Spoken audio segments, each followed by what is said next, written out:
Hi, I think this could be quite a handy tip, and I'm rather surprised that it's taken me this long in my modeling career to have this happen.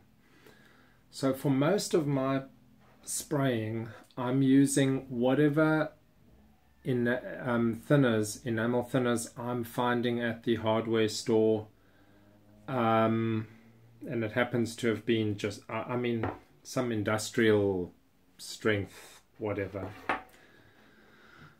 And it's been good. There's been no reason to change this. All of my Humbrol spraying, all of my other enamel spraying, all good. But I was now spraying this clear orange and clear red to do some of the motorbike parts. So I couldn't remember exactly which of the thinners would be best on this.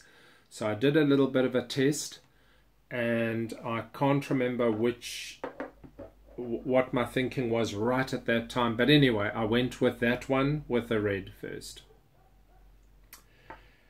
And the clear orange and the clear red are different from all of your other types of spraying. Well, all of the clears are, but specifically these two, I think, are different because you're wanting a lot of build-up on a very small area. Unlike other paints where you're getting a very light layer, just enough to give you a good color. If I'd done the same with clear orange and clear red, that wouldn't have been very strong. So with these, you're actually putting a lot of paint down to get the color. You're doing a lot of spraying, and the inevitable happened. The amount of thinners present on the clear part caused, and I don't know if this is going to come across here, maybe you can just see that. Okay, can you see how it's destroyed the surface? So I don't recall really having this happen, which means I might have been really lucky on previous attempts. This one has come out all right. So you see some of them a lot better than others. Now this happens to be that Fujimi CB1300, but I could see that it was affecting the clear. But anyway, that was done, and I was doing a batch painting, and I did four tail lights. So what was done was done. I then went to the orange, and I had all of my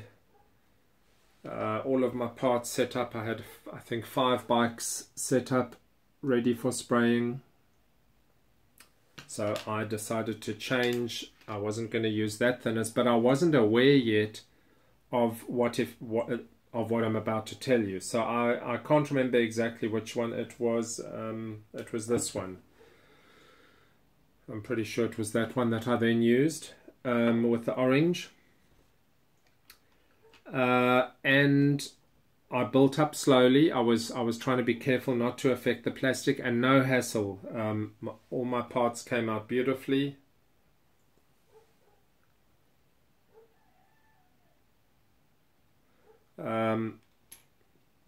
So what is the lesson to be learned here? And I only tested this last night. I put a piece of clear sprue, I dipped it into this one, and then I touched it with my fingers, and it immediately starts dissolving the plastic.